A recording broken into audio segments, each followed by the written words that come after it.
Emily Henry haters, this video is not for you. Okay, let's try this. I have like the biggest headache. I think that means that I need to eat dinner. Hi, my name is Jamilah. I'm going to try to have more enthusiasm when I start my videos. I edited the last video and I was like, girl, you said your name like you don't even like your name. Like you are dead inside. And I love my name. Also, the hair, she's growing. And I don't know what to do with her anymore. I'm really excited about today's video. I don't know what sparked it. I think it's just like looking at my library and being like, dang, 90% of these books are romance books, but it's fine. I'm gonna share basically a romance book for each month of the year. So if you're just trying to like get into reading and you like romance books, or you just like haven't thought about when to read this author or book or whatever the case may be, I don't know. I just had this idea of like, hey, here's a romance book that'd be perfect to read in this month and perfect to read in this month and da-da-da-da-da-da.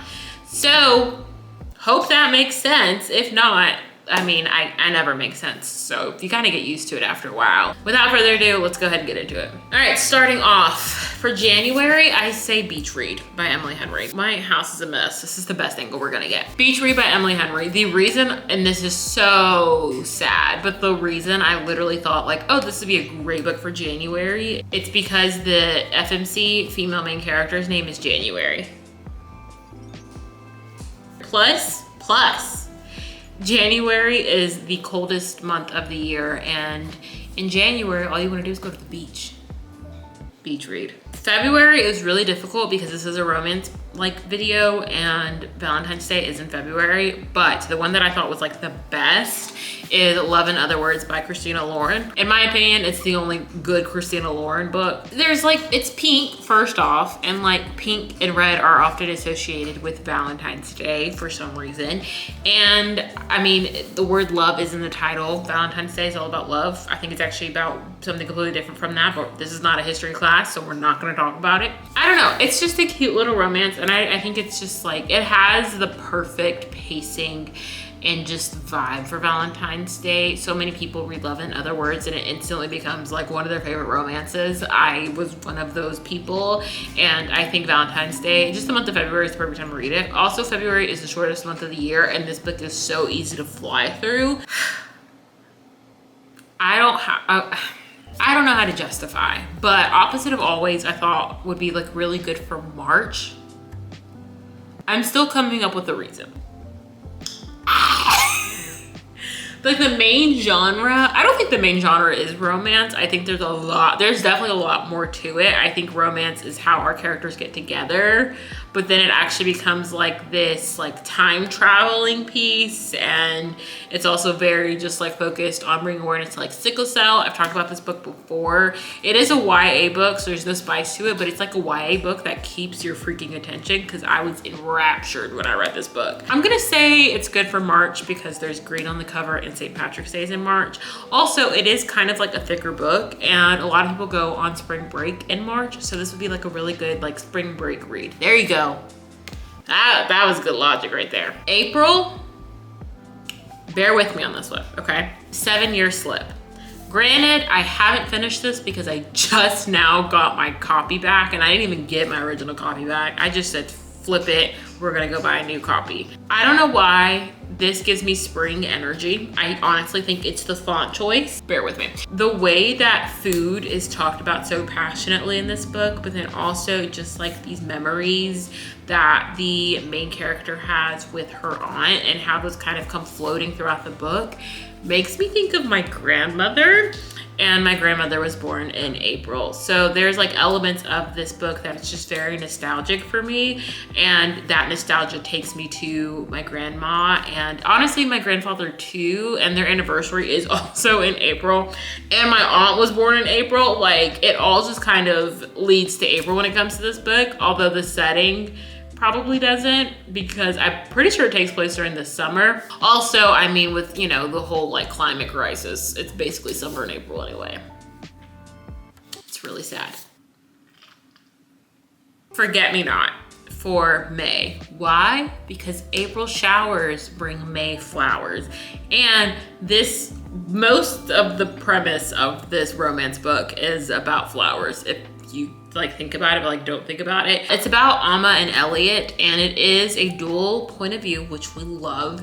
And Elliot owns a flower shop, so that's why it's like April showers, May flowers. Okay, and then for June, we have Only and Forever by Chloe Leese. This is the last of the Bergman Brothers series. I have not read any other book in the Bergman Brothers series. I only read this one. Honestly, this video is just me sharing my weird logic that is very personal, if that makes sense. So, with that being said, my birthday is in June. This has quickly become one of my favorite romances like ever. My birthday month, my favorite romance. Like it just made sense for this to be the book for June. This is about Vigo and Tallulah, and I love just like all of the representation in this. ADHD is represented. Tallulah has, I believe it's type 1 diabetes. A beautiful, beautiful love story. So well written. Also another dual point of view, which I absolutely love. And Chloe Leese like has the perfect amount of like description and character building, character development. Just like, honestly, I finished this book at the start of this year and I want to reread it. Then we get into July and I have another Emily Henry book. Funny Story, I think would be a good book for July. I think it's a good book for July because, and you can see it on the cover, there's like lavender lemonade. What do you want in July? Lemonade. There's lemons on the spine. And then to round out like kind of like the summer reading, I think for August, because August is also a really hot point in the year, Every Summer After kind of just felt more August to me. Hear me out, there's a lake in this. And I feel like the last time to like really cool off in the lake and everything is August. I don't even know if that makes sense. This is like a decent like read. It's very, very descriptive. There's one thing about Carly Fortune. She's incredibly descriptive. At some points, it's almost like, girl, calm down. Then we get into September. I could not think of anything for September. Like I had to use all of my small brain. And then I finally got to Love Theoretically by Ali Hazelwood. And I genuinely couldn't give you a good reason besides the fact that September is when the girlies are kind of like shifting from summer to fall. And what color is associated with fall? Orange. And that was my thought process for picking this book. This is my favorite Ali Hazelwood book that I've read. And I also just feel like, you know, STEM starts with an S. September starts with an S. October is spooky season, okay? Which is why I chose The Silent Patient by Alex Michaelides. Michaelides.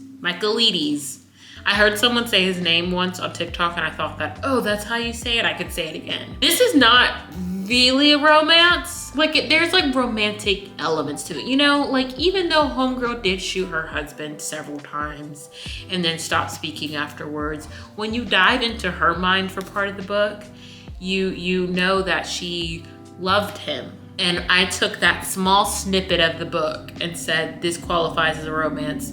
Therefore, this should be your October read.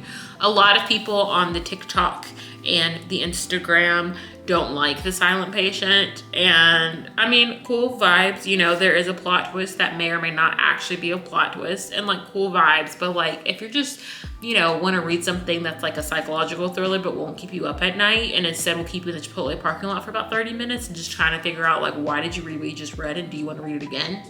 That's where The Silent Patient comes in. I feel like November, at least here where I live in North Carolina, is when it feels the most fall and I eat it up. Like, even though it's January, low-key excited for November because it's gonna feel so good outside. But with that being said, I think like when it feels fall outside and the leaves are actually like falling and everything, it's the perfect time to read a romantasy or a fantasy book. Now, Fourth Wing is the only one that I have. I'm not saying you have to read Fourth Wing specifically. Fourth Wing is just the only like romantasy book that I have with me that I've read. There are other romantasy books on my shelves, I just haven't read them, and it would feel wrong to be like, hey, read this, and then I haven't read it, and I don't like it, and it's just fake of me. I absolutely love Fourth Wing. Yeah, love it so much, can't even say it. I absolutely love Fourth Wing. I've mentioned this a couple of times before. I don't know on what platform specifically, so I'm just gonna say it again on here, but I don't like writing in my books, like at all. I'm not an annotation girly. Literally, I said this in the last video about me being old. Like legit, I don't annotate my books. I think if you don't wanna talk to your family at Thanksgiving, A, I understand. B, Fourth Wing. Let me tell you the paragraph that I highlighted, because when I say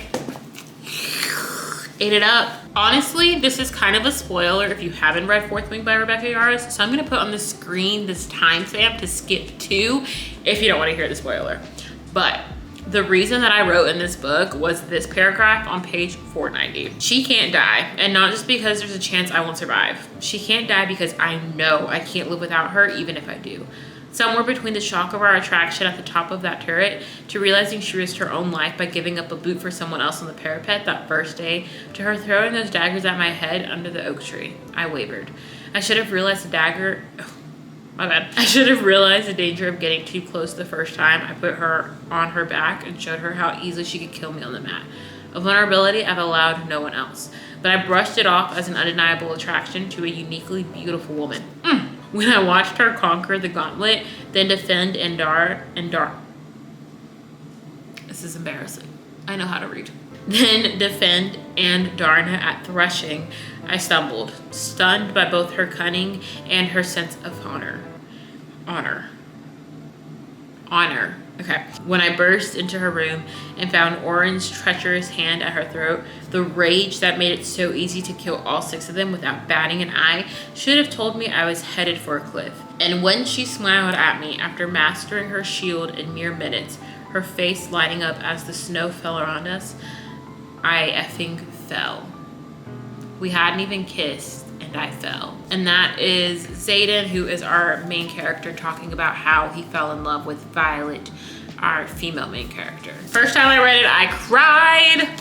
I cried and single. Okay, and then to round out our romance books that we're reading for the year, for December, Funny You Should Ask by Alyssa Sussman, a book that I rave about. But let me tell you why. I think December, for me personally at least, has become a time of like getting super excited about the future, like the new year, but also sitting in nostalgia and kind of thinking about like the past, whether it's reflecting on the previous year or just, you know, at Christmas time wishing that you were like 10 again and didn't have to worry about bills and all these other things that come with like being an adult.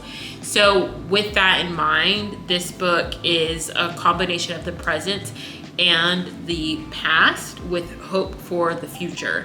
And I think that kind of underlying element, or not really underlying element, it's a very obvious element actually, but I think that theme being present in this book is why I feel like it's a really good read for December, because we explore, you know, 2 different timelines and we're hopping to the past and we're discussing in the present, but we're thinking about our future. Like, it's exactly what at least I do in December, and I know it's what a lot of people do, especially after Christmas time, when it's like, okay, let's make our vision bingo cards or our vision boards or whatever the case may be. Like, I don't know, I just feel like that energy is like all over December.